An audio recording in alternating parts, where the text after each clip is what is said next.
Bien retrouvé. Donc, maintenant, on fait l'exercice 6 et 7.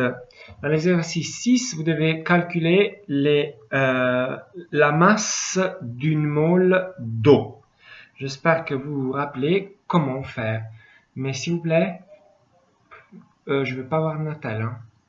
Vous rangez ça, Natal, s'il vous plaît. Quoi? Ah, vous l'utilisez pour la vidéo? Ok, je vous crois. Ne passez pas tout le temps hein, devant le Natal, hein, s'il vous plaît. Sortez, justement, il fait beau. Si jamais. Donc, pardon.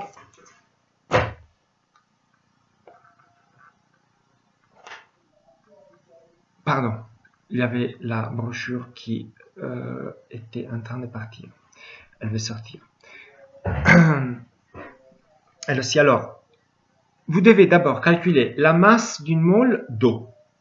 J'espère que vous vous rappelez. L'eau est H2O. Vous devez calculer donc la masse totale qui est donnée par 2 atomes d'hydrogène et un atome d'oxygène. Après, vous avez, dans la donnée, vous avez la masse volumique, la masse d'une unité de volume, en centimètres cubes. Et vous devez faire un relais de 3 entre le fait que 1 centimètre cube d'eau pèse 1 gramme. Et donc, vous pouvez dire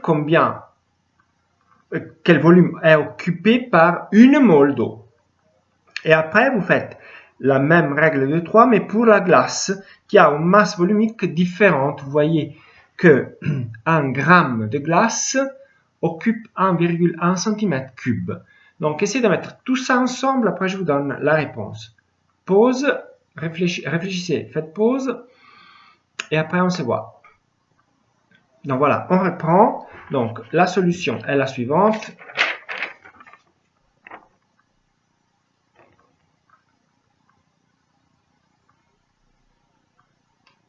Pardon. Voilà. Voilà. Là, ça se voit.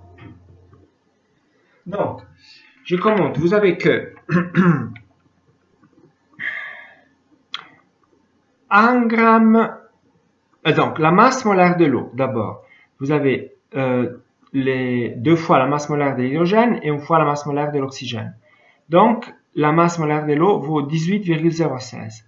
Vous avez ensuite à la donnée que 1 gramme occupe 1 cm3, donc 18,016 grammes occuperont 18,016 cm3. Et 18,016 grammes, c'est la masse d'une mole, qui occupe donc 18,016 cm3. Le volume d'une mole est donc donné par 18,016 cm3 par une mole. Ça, c'est le volume molaire. Pour la glace, vous faites le même calcul, sauf que vous aurez que 1 gramme de glace occupe 1,1 cm3. Donc, 18,016 grammes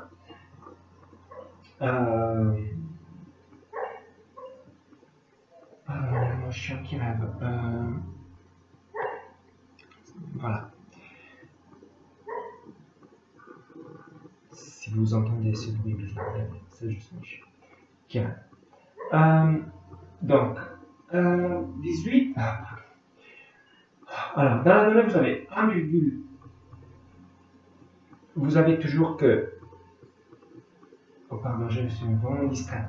Vous avez que la masse volumique de la glace est de 1 gramme par 1,1 cm3. Vous savez que la glace occupe plus de place. Et ça, vous le voyez là.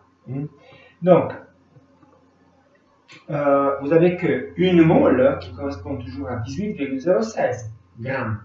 Une mole, c'est un mole, que l'eau soit de glace, vapeur ou liquide. Et dans une mole, il faut compter 6,02 fois 10 puissance 23 molécules d'eau qui ont toujours la même masse. Donc, la masse d'une mole occupe X cm3. Donc, X est égal, vous aurez 19,85 cm3. Donc, une mole occupe 19,85 cm3.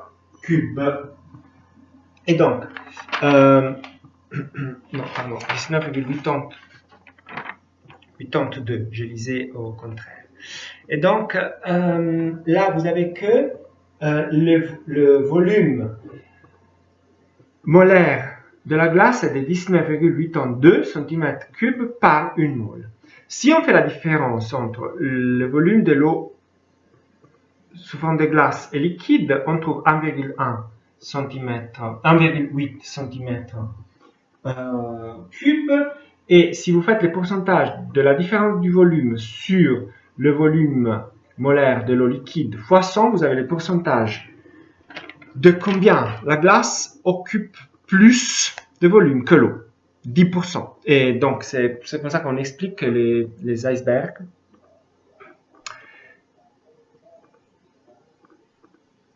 flottent et laissent voir le 10% de leur volume. Le restant, 90%, est en bas.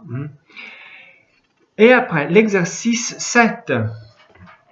Alors, vous avez à gauche la molécule du saccharose, qui est le sucre de table, et à droite, la molécule d'huile de l'acide oléique, qui est un des composants les plus importants de l'huile d'olive.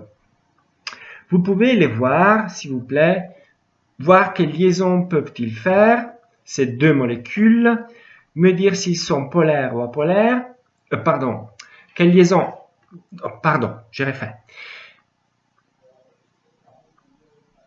Analysez ces deux molécules, voir si elles sont, selon vous, polaires ou apolaires, et finalement,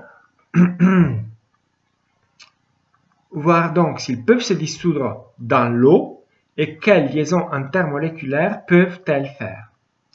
Donc, pensez-y et je vous dis tout de suite que le saccharose, donc faites pause si jamais, pensez-y et maintenant moi je reprends. Le saccharose ou le sucre de table, il est polaire. Il peut faire beaucoup de liaisons hydrogènes parce que vous avez tous ces groupes OH. Vous en voyez au moins 1, 2, 3, 4, 5, 6, 7, 8. Vite fait, comme ça, à compter. Donc, beaucoup de groupes OH. Donc, il est soluble dans l'eau grâce au pont à hydrogène. Et en plus, il est solide parce que quand vous mettez toutes ces molécules de saccharose ensemble, les ponts à hydrogène qu'ils forment entre elles sont tellement qu'il est solide, il n'arrive pas à être liquide. On n'arrive pas à le faire fondre. Vous savez que la molécule se transforme avant de fondre. Si vous mettez le sucre dans une casserole et essayez de le fondre, vous obtenez le caramel qui est un sucre modifié. Le deuxième, c'est l'huile d'olive, l'acide oléique. Vous voyez qu'il y a une longue chaîne de CH qui termine, c'est vrai, avec un COOH. Mais cette partie COOH est minuscule par rapport à la longue chaîne apolaire. Donc, cette longue chaîne apolaire, parfois on roule le COOH. Et le COOH, donc, n'arrive pas à faire des ponts hydrogènes avec les autres molécules d'huile d'olive. Donc, l'huile d'olive est apolaire parce que la longue chaîne C et chaque C lié à H est apolaire et est trop importante par rapport au groupe COOH. Il ne se dissout donc pas dans l'eau. Les liaisons intermoléculaires qu'il peut faire, ce sont donc des liaisons de Van der Waals. Et effectivement, elles sont des liaisons de Van der Waals très importantes parce que sa température d'ébullition est de 360 degrés. Voilà. 360 degrés.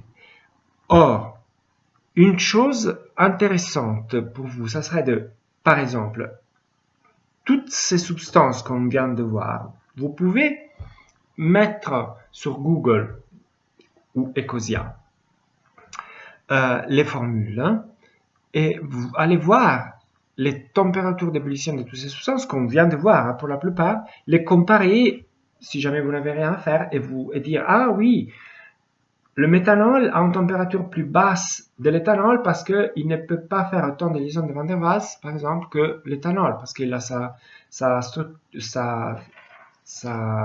formule comporte moins de atomes, mais c'est là seulement si vous en avez envie.